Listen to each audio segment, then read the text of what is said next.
দৰ্শকসকললৈ নমস্কাৰ জনাইছোঁ। আজি হৈছে সন্ত ৰামপাল গুৰু মহাৰাজৰ অৱতৰণ দিৱসৰ মহাসমাগমৰ দ্বিতীয় দিন।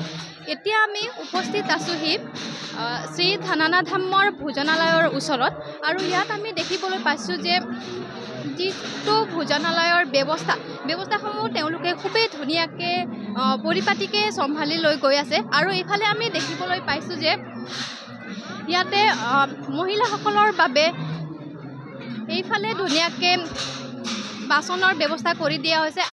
এতিয়া মই কেমেৰা পাৰ্চনক অনুৰোধ জনাইছোঁ যে তেওঁ ধুনীয়াকৈ এই গোটেই পৰিৱেশটো ধুনীয়াকৈ দেখুৱাই নি গৈ থাকক। ইতিমধ্যে আমি ভোজনালয়ৰ ভিতৰলৈ প্ৰৱেশ কৰিলোঁ আৰু ইয়াত আমি দেখিবলৈ পাইছোঁ তেওঁলোকে ধুনীয়াকৈ লাইন পাতি ভোজন কৰিব বহিছে আৰু ইয়াৰ পৰা সৰু বাচ্ছাৰ পৰা কৰি সকলো বৃদ্ধ সকলোখিনিয়ে ইয়াতে ধুনীয়াকৈ ভোজন কৰি গৈ আছে আৰু ইয়াত আমি দেখিবলৈ পাইছোঁ ইয়াত তেওঁলোকে ধুনীয়াকৈ লাইন পাতি বহিছে আৰু ভোজন কৰি আছে ধুনীয়াকৈ।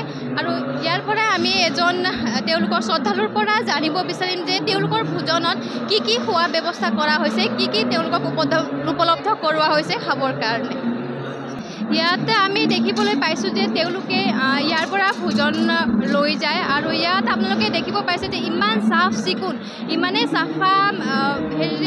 ইমানেই চাফাকৈ তেওঁলোকে উপলব্ধ কৰাইছে ভোজন।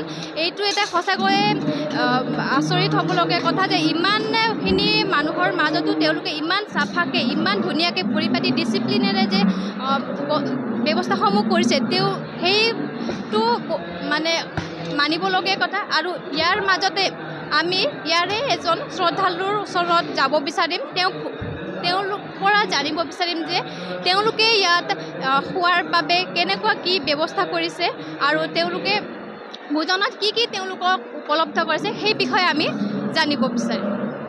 नमस्कार सत साहेब जी।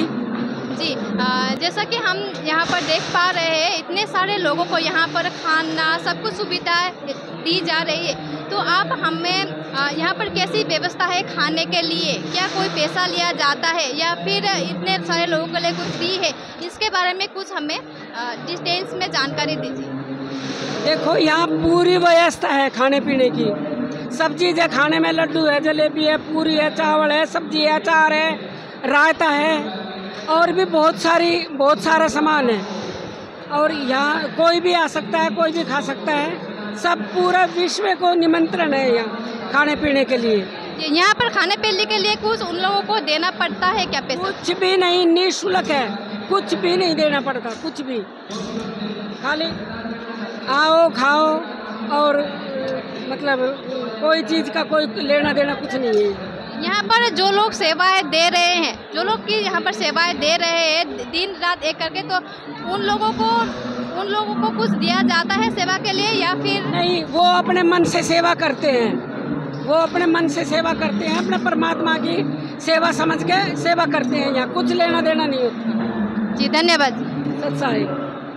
গতিকে আমি এজন শ্ৰদ্ধালুৰ পৰা গম পালোঁ যে তেওঁলোকে ইয়াত যিখিনি ব্যৱস্থা কৰিছে, যিখিনি সা সুবিধা দিছে তেওঁলোকৰ সন্ত ৰামপাল গুৰু মহাৰাজৰ ভকত অথবা সকলো বিশ্বৰ লোককে, সেইটো এটা বহুতে আমি মানিবলগীয়া। আৰু ইয়াত এনেকুৱা এটা ব্যৱস্থা যিটো হয়তো আপোনালোকে হয়তো কেতিয়াও দেখা নাই। ইয়াত এনেকুৱা ব্যৱস্থা কৰিছে যে বহু লোকক তেওঁলোকে দিনে ৰাতিয়ে 24 ঘণ্টা ইয়াতে ভোজনৰ ব্যৱস্থা আছে। তেওঁলোকে যি ইচ্ছা কৰে, যিমান ইচ্ছা কৰে তেওঁলোকে তেনেদৰে খাবও পাৰে, ইয়াতে থাকিব পাৰে, নিজৰ সুবিধামতে সকলোখিনি সুবিধা দিয়া হৈছে।